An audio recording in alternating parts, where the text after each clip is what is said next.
masuk pada pertengahan Juni, tepatnya setelah 1 Syuro tahun 2026, waspada atas nama apapun pergerakan-pergerakan yang akan terjadi, kita tetap jernih dalam menyikapi.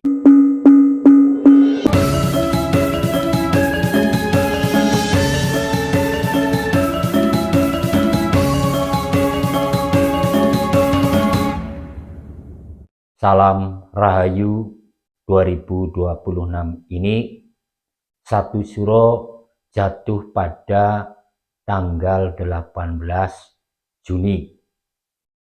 Sesuai dengan kalender Jawa Aboge, 1 Syuro tahun ini masuk pada tahun B atau B Miski. Tahun B Kamis Legi. Sedikit saya berikan penjelasan untuk menambahkan penjelasan pada video sebelumnya. Aboge merupakan perhitungan Jawa kuno. Ini merupakan salah satu karya leluhur kita, terutama orang Jawa. Beratus-ratus tahun, beribu-ribu tahun, perhitungan aboge ini digunakan oleh mereka sampai kepada kita hari ini.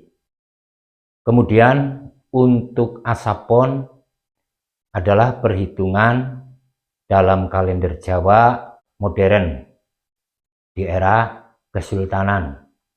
Jadi Asapon ini adalah perhitungan perpaduan antara Jawa Aboge dengan kalender Hijriah. Ini yang di video sebelumnya belum saya sampaikan. Lalu kemudian untuk Jatingarang, larangan hari, Kamis Legi, Jumat Pahing, dan Sabtu Pon. 3 hari ini masuk pada Jatingarang atau larangan hari pada tahun ini. Sesuai dengan keyakinan yang turun-temurun, Jatingarang atau larangan hari ini tidak akan digunakan untuk misalnya memulai usaha, membuat rumah, menikah, dan lain sebagainya. Ada juga yang mempertanyakan tentang keyakinan ini. Saya jelaskan bahwa semua bagian daripada ikhtiar. Seperti halnya kita di dalam keyakinan yang lain juga memiliki cara ikhtiar, cara usaha masing-masing sebagai sarana atau sebagai syariatnya. Kita sering salah paham dengan keyakinan-keyakinan yang seperti ini. Lalu peristiwa apa saja yang akan terjadi setelah 1 Syuro tahun 2026.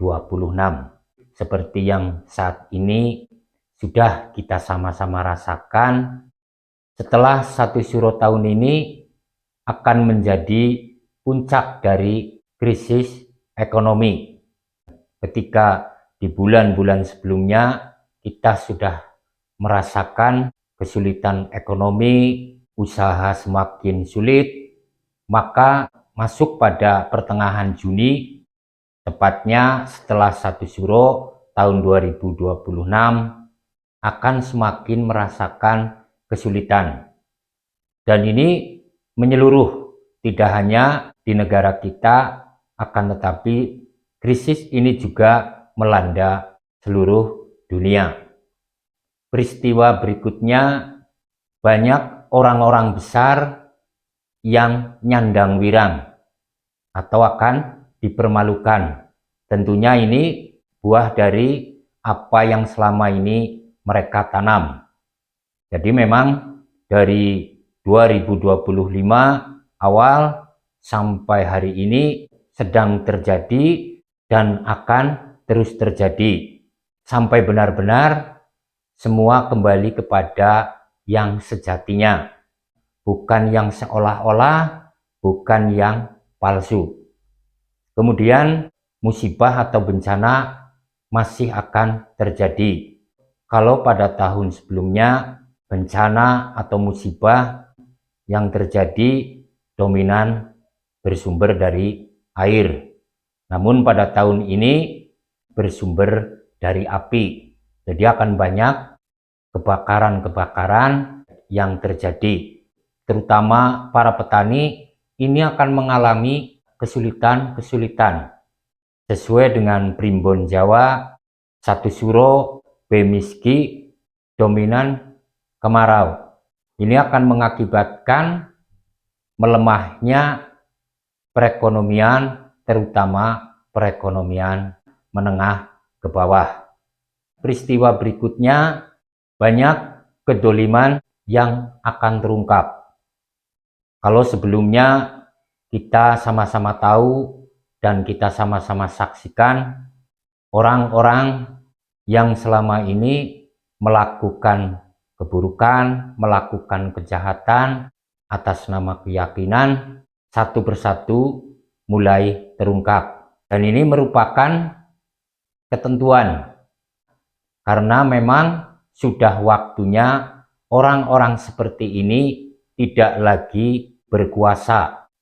Lalu prediksi peristiwa berikutnya akan terjadi huru-hara. Huru-hara yang ditimbulkan oleh pergerakan massa. Untuk itu kepada saudara-saudara untuk tetap waspada atas nama apapun pergerakan-pergerakan yang akan terjadi, kita tetap jernih dalam menyikapi. Pergerakan ini bisa saja murni, bisa juga tidak murni. Ini beberapa peristiwa yang diprediksikan akan terjadi setelah 1 Suro tahun 2026. Sekali lagi saya sampaikan, ini bukan bertujuan untuk menakut-nakuti, akan tetapi agar kita semua selalu berhati-hati dan waspada. Ini saja yang saya sampaikan. Mudah-mudahan ini bermanfaat, bisa menambah wawasan kita bersama. Terima kasih. Salam Rahayu.